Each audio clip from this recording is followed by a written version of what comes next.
Hello friends, ఈ రోజు మనం మరొక స్పెషల్ గెస్ట్ తో మాట్లాడుతున్నాం. పేరు కె విశ్వేశ్వరరావు, గంపలగూడి నుంచి వచ్చారు. వీరి వయసు 64 సంవత్సరాలు. 2007 అంటే 17 సంవత్సరాల నుంచి నా దగ్గర ట్రీట్మెంట్ చేయించుకుంటున్నారు. మరి ఆ ఫస్ట్ రోజు వచ్చినప్పుడు మార్నింగ్ 7 కి వీరు నన్ను కలిశారు. ఆ రోజు ఆ టెస్ట్లన్నీ ముఖ్యమైన షుగరే కాదు అన్ని చెకప్ చేద్దామని చెప్పాను.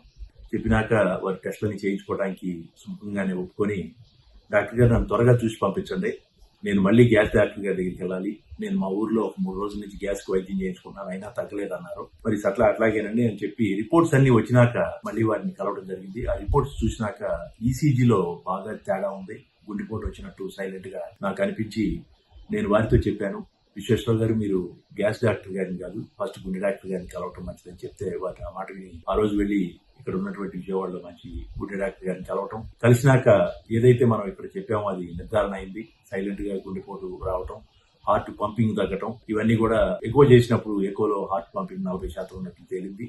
అప్పుడు గుండె డాక్టర్ గారు ఇమీడియట్ గా యాంజియోగ్రామ్ చేయాలి అని చెప్పి చేసి ఆ తర్వాత స్టంట్స్ వేయటం జరిగింది. ఇదంతా కూడా జరిగి 17 సంవత్సరాలు అవుతుంది. అంటే మనం ఒకసారి గుండెపోటు రాగానే మరి చాలా భయపడతాం, ఫ్యామిలీ మొత్తం బంధువులు అందరం భయపడి కంగారు పడిపోతాం. మరి అలాంటిది గుండెపోటు వచ్చి 17 ఏళ్ళు అయినా కానీ దాన్ని చాలా జాగ్రత్తగా పీరియాడికల్ గా ప్రతి 2-3 నెలలకి హాస్పిటల్కి వచ్చి షుగర్ చూపించుకోవటం, అట్లాగే గుండె డాక్టర్ గారిని తెలిసి దానికి మందులు వాడటం మరి చేయటం అనేది ఇట్స్ నాట్ ఈజీ. చిన్న విషయం, ఏదో మనం ఏముంది అని అనుకుంటాం, కానీ అంత డిసిప్లైన్డ్ గా జీవితాన్ని చేయటం అసాధ్యం ఏం కాదు. బట్ చెయ్యాలి అంటే దానికి ఒక స్ట్రాంగ్ డిటర్మినేషన్ ఉండాలి.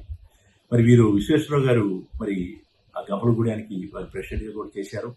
సో మరి ఆ విధంగా వారు హార్ట్ పంపింగ్ మధ్యలో ఒక టైంలో హార్ట్ పంపింగ్ 25-30% కూడా వెళ్ళి అయినా కానీ వారు ఏ రోజు వారు వాకింగ్ అనేది మానకుండా చేయటం, మరి ఆ విధంగా గత 17 సంవత్సరాల నుంచి నేను ప్రతి 2-3 నెలలకు ఒకసారి బ్లడ్ టెస్టులు చేస్తూ ఉండేవాడిని. అందులో వారి HbA1cని చాలా గుడ్ కంట్రోల్లో బిలో 7% మెయింటైన్ చేస్తూ మరి చాలా ఆరోగ్యంగా ఉన్నారు.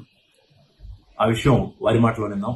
విశ్వేశ్వర గారు చెప్పండి సార్, ఏం జరిగింది అనేది. నేను 2007లో వేణుగోపాల్ రెడ్డి గారి హాస్పిటల్కి వచ్చానండి. వారు అన్ని టెస్టులు చేసిన తర్వాత నేను గ్యాస్ వస్తుంది, వేరే హాస్పిటల్కి వెళ్ళి చూపించారు, తొందరగా ఇంటికి పంపించమని చెప్పానండి. అంటే వారు టెస్టులు అన్ని చేసిన తర్వాత మీరు గ్యాస్ డాక్టర్ దగ్గరికి కాదు హార్ట్ డాక్టర్ దగ్గరికి వెళ్తే మీకు సైలెంట్ ప్రాబ్లం ఉంది, అక్కడికి వాళ్ళు చెప్తారని చెప్పారు. ఈసీజీలో తేడా ఉందన్నారు. అక్కడి నుంచి నేను doctor Ramesh cardiologist heart doctor దగ్గరికి వెళ్ళానండి. వెళ్ళిన తర్వాత అక్కడ హార్ట్ అటాక్ వచ్చిందని చెప్పి హాస్పిటల్లో అడ్మిట్ చేశారు. అక్కడ నాకు స్టెంట్ వేశారండి. నాకు గుండెకి పంపింగ్ 25% ఉందండి ఈ రోజు వరకు. 17 సంవత్సరాలు బట్టి డాక్టర్ వేణుగోపాల్ రెడ్డి గారు, రమేష్ గారు సలహాలతో ప్రతి నెల 2 నెలలకు ఒకసారి చెకప్ చేయించుకుంటూ వారు ఇచ్చిన మందులు టైం ప్రకారం వాడుతున్నానండి, వాకింగ్ చేస్తున్నానండి. 17 సంవత్సరాలు బట్టి షుగరు, హార్ట్ ప్రాబ్లం ఉన్నా కూడా వేణుగోపాల్ రెడ్డి గారి దయ వల్ల నేను చాలా చక్కగా ఈ రోజు వరకు ఆరోగ్యంగా ఉన్నానండి. బాగా వైద్యం చేయించుకుని మందులు వారు చెప్పిన ప్రకారం మందులు వాడుతున్నానండి.